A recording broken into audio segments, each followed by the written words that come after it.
Good morning, Facebook. I'm Erie Times-News online reporter Sarah Grabsky. Thanks so much for joining us here today. We are with Erie Times-News business reporter Jim Martin.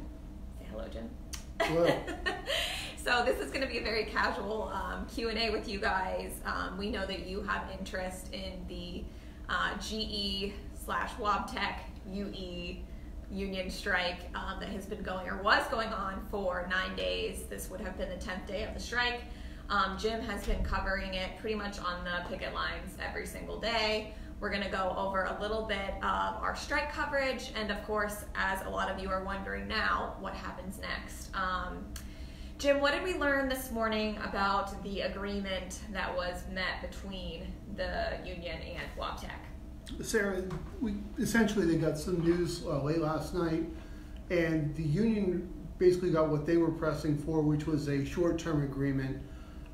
This really doesn't resolve the whole issue, but it gives the two parties breathing room. It gives them a 90-day period in which to reach a long-term collective bargaining agreement. For the most part, this is a status quo agreement. It does give the union a grievance procedure so they can grieve problems that take place within the plant, but it gives them room to breathe. It gives them time to work through things. Now, so like you said, like grievance procedure, are there any other details that you know about the agreement that you can share? Sure. One of the things that the union, or that the company rather, Wabtec's been pressing for is mandatory overtime. During this period at least, there will be no mandatory overtime, but the company does give Wabtec freedom to use temporary employees to meet demands that it might have.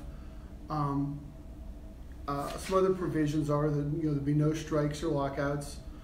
There's also a 90-day moratorium in hiring new bargaining unit employees. They maintain the current wage package. Like I said, it's pretty much keeping things as they are.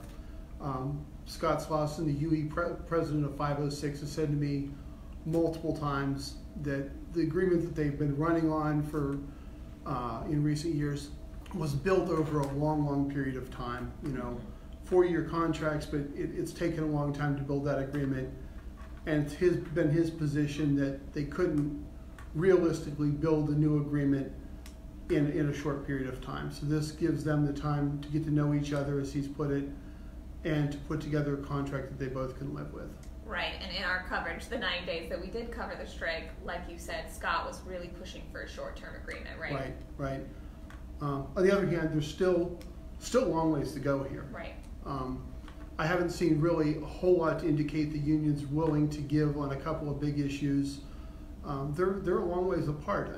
Both sides are happy with maintaining the current wages of the existing workforce, but Wabtec feels it needs what they call a competitive wage structure for new employees. And that wage structure is a long way from where they are right now. We're talking about wages that are 38 to 40% lower than the existing wages. Wow. And that strikes the union as unpalatable. I was just going to ask you what a long way is. So, you've seen, we were out this morning on the picket lines. What was Scott's reaction to the news that there was an agreement made? I didn't have a chance to talk to Scott this morning, but Jack Hanrahan, one of our photographers, did.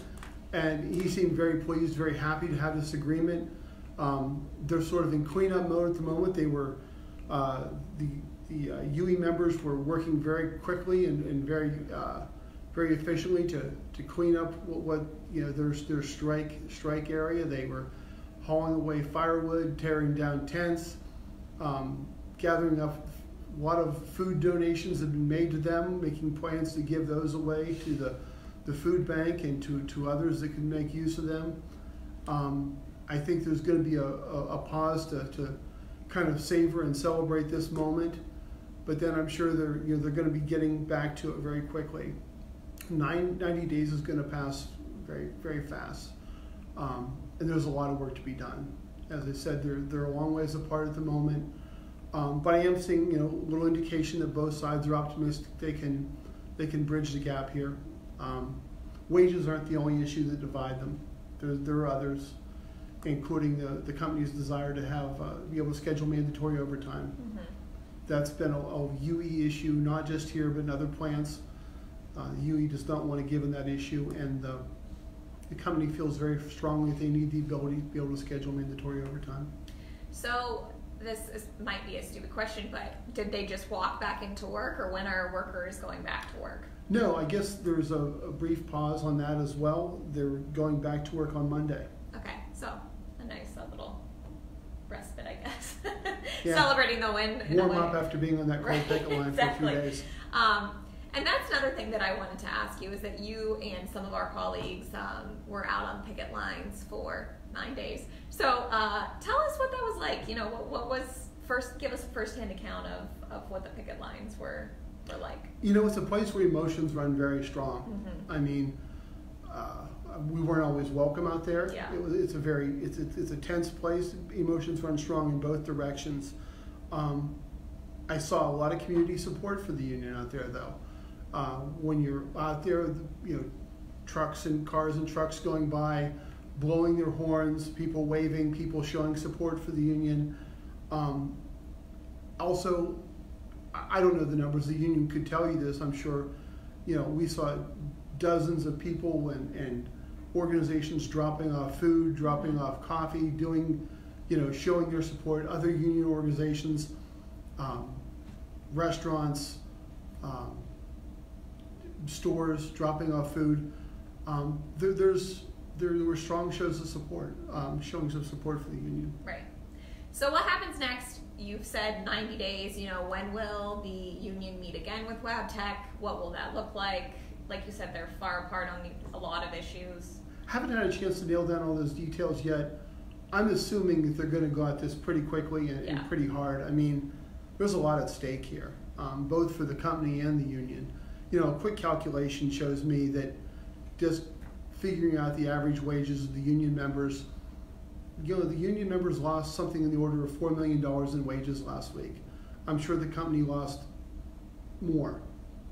So, you know, they can't afford to let this happen again. And there's too much at stake not to go back there and try hard to make this work.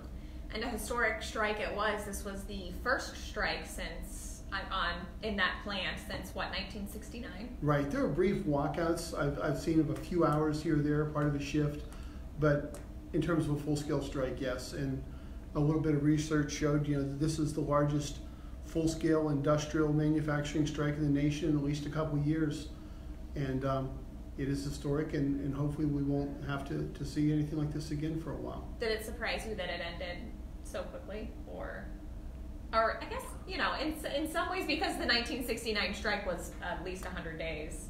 So do you think union members were in it for the long haul, or? I think they were prepared to go for a long while. I was pleased to see the resolution last night. Absolutely.